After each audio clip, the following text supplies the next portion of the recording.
Assalamualaikum warahmatullahi wabarakatuh. Perkenalkan, nama saya Dini Vimala Dewi dari Prodi Akuntansi.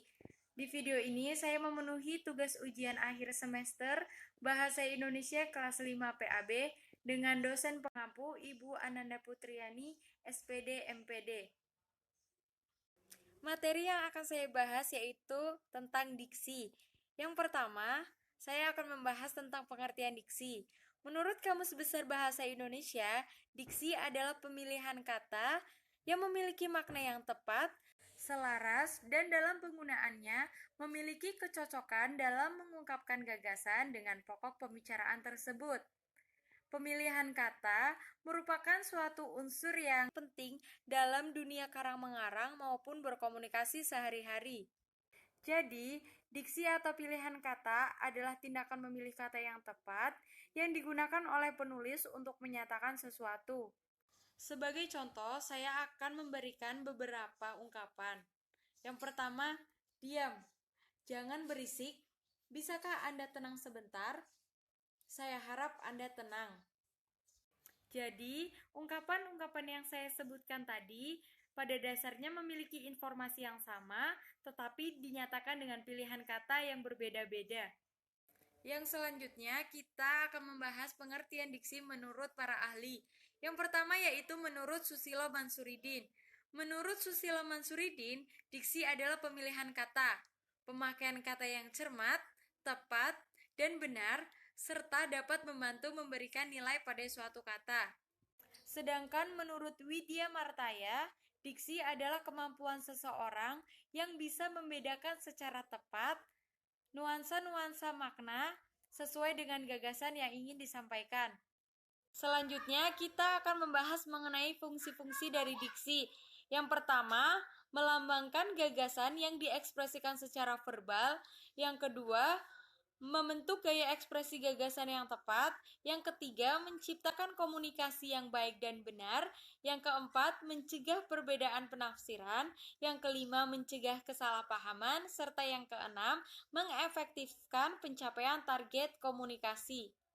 Jadi, inti fungsi diksi itu adalah kata yang disampaikan menjadi lebih jelas serta terasa lebih tepat dan sesuai dalam konteks pembicaraan, serta membuat komunikasi yang terjalin lebih efektif dan efisien, sehingga dapat menyenangkan pendengar dan pembacanya, sehingga dapat menciptakan komunikasi yang baik dan benar. Oke, kita akan membahas mengenai tujuan dari diksi. Sebelum saya menyebutkan beberapa tujuan dari diksi, sebenarnya tujuan diksi ini tidak jauh berbeda dengan fungsi diksi yang sudah saya sebutkan di slide sebelumnya. Tujuan diksi yang pertama yaitu membuat orang yang membaca atau mendengar karya sastra lebih paham mengenai apa yang disampaikan oleh penulis. Yang kedua, membuat komunikasi lebih efektif. Yang ketiga, melambangkan ekspresi yang ada dalam gagasan secara verbal. Dan yang keempat, membentuk ekspresi atau gagasan secara tepat. Selanjutnya ada syarat-syarat diksi. Syarat diksi terdapat 3 unsur. Yang pertama unsur ketetapan, yang kedua unsur kecermatan, dan yang ketiga unsur kesesuaian. Yang pertama, unsur ketetapan. Unsur ketetapan dapat diartikan secara sederhana apabila diksi yang digunakan tidak merusak suasana atau menyinggung orang atau pembacanya. Yang kedua yaitu ada unsur kecermatan.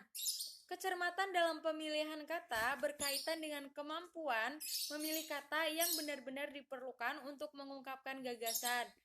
Yang ketiga yaitu ada unsur kesesuaian. Unsur kesesuaian hampir sama dengan unsur ketetapan. Dapat diartikan, kesesuaian di sini dapat diartikan sederhana apabila diksi yang digunakan tidak menyinggung orang lain. Yang selanjutnya yaitu ada jenis-jenis diksi. Jenis diksi dibagi menjadi 2. Yang pertama yaitu jenis diksi berdasarkan maknanya. Di jenis diksi berdasarkan maknanya terdapat 2 makna, yaitu yang pertama ada makna denotatif dan yang kedua ada makna konotatif. Dalam Kamus Besar Bahasa Indonesia, makna denotatif adalah makna kata atau kelompok kata yang didasarkan atas penunjukan yang lugas pada sesuatu di luar bahasa atas konvensi tertentu bersifat objektif. Sedangkan makna konotatif adalah makna tambahan yang bersifat konsensus dan berkaitan dengan nilai rasa. Makna ini merupakan akibat dari nilai dan norma yang dipegang oleh masyarakat tertentu yang juga membuat adanya perbedaan fungsi sosial dengan makna yang hampir sama. Saya akan memberikan satu kalimat sebagai contoh makna denotasi dan makna konotatif. Kalimat yang pertama, Carla berinvestasi sejak dahulu sehingga ia mendapatkan keuntungan yang berlimpah. Nah, keuntungan berlimpah itu yang disebut makna denotasi. Kalimat yang kedua yaitu Rio membanting tulang untuk menghidupi keluarganya. Nah, membanting tulang itu yang merupakan salah satu dari makna konotatif. Jenis diksi berdasarkan leksikal. Yang pertama yaitu ada sinonim. Sinonim yaitu kata yang memiliki arti yang sama. Sebagai contoh, pintar, pandai, bahagia, senang, enak, lezat, dan lain-lain. Dan yang kedua yaitu ada antonim. Antonim yaitu kata yang memiliki arti yang berlawanan. Sebagai contoh, besar, kecil, lambat, cepat, tinggi, pendek, dan masih banyak yang lainnya. Yang ketiga yaitu ada homonim. Homonim adalah kata yang memiliki lafal dan ejaan yang sama, namun memiliki arti yang berbeda. Sebagai contoh, kalimat yang pertama yaitu bulan itu terlihat penuh di malam hari. Kalimat yang keduanya yaitu karyawan di perusahaan itu mendapatkan gaji di setiap bulan. Nah, bulan pada dua kalimat yang saya contohkan tadi memiliki ejaan dan lafal yang sama, namun artinya berbeda. Yang selanjutnya yaitu ada homofon. Homofon yaitu kata yang memiliki ejaan dan makna yang berbeda, namun memiliki lafal yang sama. Contohnya, Anton menabung uangnya di bank. Kalimat yang keduanya yaitu Bang Anton bekerja di perusahaan swasta. Nah, dua kalimat yang saya contohkan tadi, masing-masing kalimat memiliki kata bank. Yang pertama yaitu uang di bank, dan yang kedua Bang Anton. Bank pada masing-masing kalimat memiliki ejaan yang berbeda, namun dengan lafal yang sama. Yang selanjutnya yaitu ada homograf. Homograf yaitu kata yang memiliki lafal dan arti yang berbeda namun memiliki ejaan yang sama. Contohnya, makanan favorit wanita itu adalah tahu goreng. Yang kalimat yang kedua yaitu wanita itu tidak tahu kalau suaminya berselingkuh. Nah, tahu di dua kalimat itu memiliki ejaan yang sama tetapi memiliki arti yang berbeda. Yang selanjutnya yaitu ada polisemi. Polisemi yaitu kata yang memiliki lebih dari satu arti. Contohnya yang pertama, para nasabah menabung uangnya di bank dan mendapatkan bunga di setiap bulan. Yang kedua yaitu Andini adalah salah satu bunga desa yang cantik. Nah, kata bunga pada dua kalimat yang saya contohkan tadi memiliki ejaan dan lafal yang sama, namun artinya berbeda. Yang selanjutnya yaitu ada hipernim dan hiponim. Hipernim yaitu kata yang dapat mewakili banyak kata lainnya.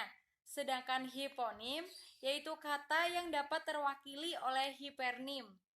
Contohnya, di kebun binatang itu terdapat binatang liar seperti gajah, kuda, harimau, dan rusa.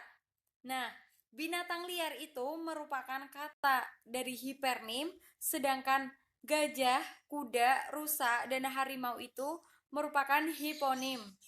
Yang selanjutnya yaitu ada unsur-unsur diksi. Yang pertama yaitu ada fonem. Fonem yaitu bunyi bahasa yang mirip kedengarannya, namun berbeda dan menyebabkan perbedaan arti. Yang kedua yaitu ada vokal dan konsonan. Sebuah kata bisa tersusun atas vokal saja, konsonan saja, atau gabungan dari vokal dan konsonan. Lalu yang selanjutnya yaitu ada suku kata. Suku kata merupakan unit pembentukan kata yang tersusun dari fonem, vokal, dan konsonan. Yang keempat yaitu ada konjungsi. Konjungsi adalah kata hubung atau sambung yang mana kata tersebut digunakan untuk menghubungkan kalimat. Yang selanjutnya yaitu ada kata benda. Kata benda merupakan tindakan atau kelas kata yang menyatakan nama, tempat, benda, bahkan nama seseorang. Yang selanjutnya yaitu ada kata kerja yang merupakan tingkatan kata yang menyatakan sebuah tindakan. Selanjutnya ada infleksi, perubahan bentuk kata, dan yang terakhir yaitu ada uterans, yang merupakan suplemen yang mempengaruhi diksi. Hal-hal yang harus diperhatikan dalam menentukan diksi. Yang pertama, tidak menggunakan pengulangan kata. Yang kedua, kalimat yang disampaikan harus menggunakan diksi yang ringkas agar tidak boros kata. Yang ketiga, sederhanakan struktur kalimat.